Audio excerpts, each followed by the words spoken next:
क्या आप जानते हैं शिवलिंग, जो कि शिवजी का अंग है।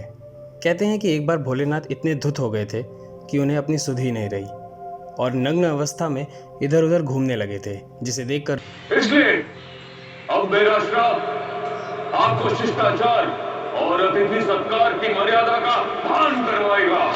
जिससे उनका लिंग कटकर पृथ्वी पर गिर गया और फिर हर जगह तबाही मच गई। इसे देखकर देवतागण पार्वती जी के पास पहुंचे और फिर पार्वती जी ने उसे धारण किया, इसीलिए इसे शिवलिंग कहते हैं, है ना। बड़े ही अफसोस के साथ कहना पड़ता है कि कुछ गधे के बच्चे ये बात बोल गए और हम आधी से ज़्यादा जनता ने इसे बैल की तरह सर हिलाकर मान भी लिया, जिसमें आज के कुछ शूरवीर भी शामिल हैं। दोस्तों, कृपया करके अपने विवेक का भी इस्तेमाल कीजिए और इसीलिए आज मैं आपको शिवलिंग का सच बताने की कोशिश करूँगा। और अगर किसी को आपत्ति है तो वीडियो फिर से देख ले। तो चलिए ब्रह्म बनते हैं और स्पिरिचुअलिटी और साइंस की मदद से समझने की कोशिश करते हैं। न्यूक्लियस से निकले थे ब्रह्मा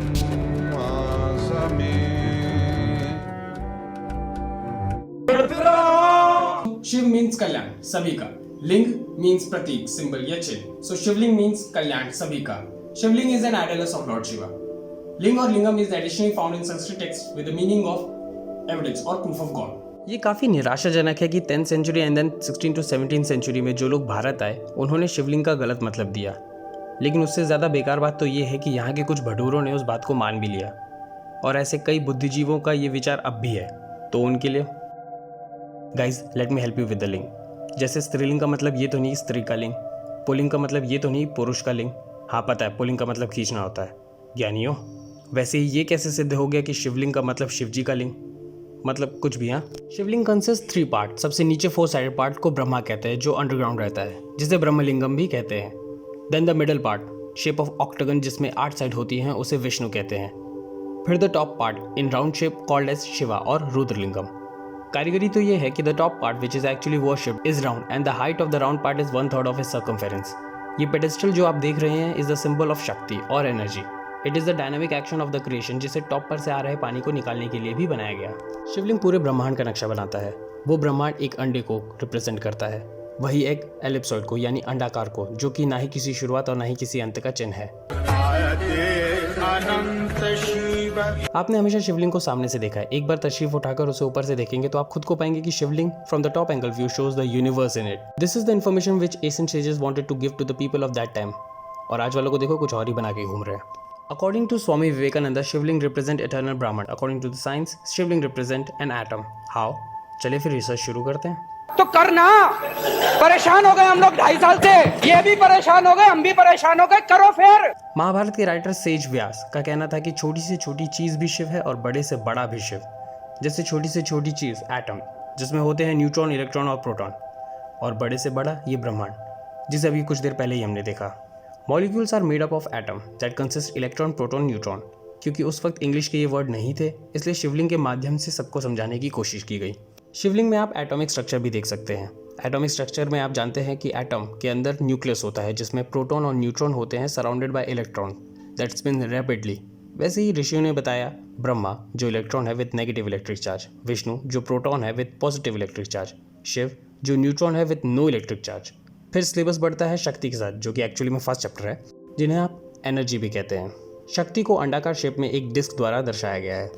ओके, तो अभी बताए गए प्रोसेस को आप यहाँ पर भी देख सकते हैं। जैसे भगवान विष्णु की नाभि से एक लंबी स्टेम वाला लोटस निकला है, जिस पर ब्रह्मा जी बैठे हैं।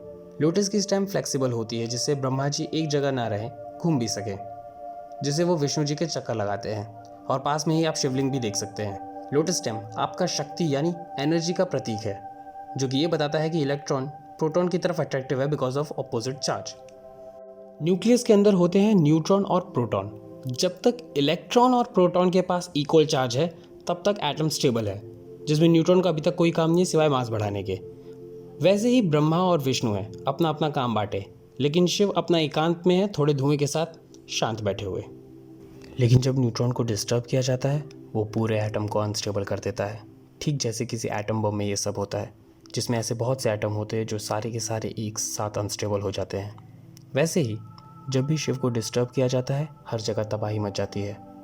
शिव तब तक शांत है जब तक शक्ति विच इज़ एनर्जी उनके पास है। जहाँ आपने एनर्जी को डिस्टर्ब किया, शिव डिस्टर्ब होंगे, क्योंकि एनर्जी की वजह से रेणु या मॉलिक्यूल्स बनते हैं। 2 या उससे ज़्यादा एटम मिलकर मॉलिक्यूल्स बनाते हैं। शक्ति जो कि शिव की पत्नी है और उनका पार्ट भी शिव के चारों ओर घूमती रहती हैं। और फिर वही, जब आप शक्ति को डिस्टर्ब करते हैं तो न्यूक्लियस टूटता है, न्यूक्लियस टूटता है तो एटम बिखरता है, और एटम बिखरता है तो उसके सामने जो भी फिजिकल मैटर आता है उसका डिस्ट्रक्शन होता है। वही शक्ति रुद्राणी बनती है और तांडव होता है। साइंस कहता है an energy never be created never be destroyed. वही शिवलिंग, ना आदि है ना अंत। शिवलिंग पर पानी चढ़ाने का मतलब शिव को शांत रखना। वही काम बॉम्ब में D2O करता है, जिसे आप हैवी वाटर भी कहते हैं। और हाँ, अगर आप शिवलिंग पर पानी नहीं चढ़ाएंगे तो वह फट जाएगा। अगर आपको वीडियो अच्छी लगी तो मुझे ज़रूर बताइएगा, क्योंकि इससे शक्ति मिलती है, और आगे का तो आपको पता ही है।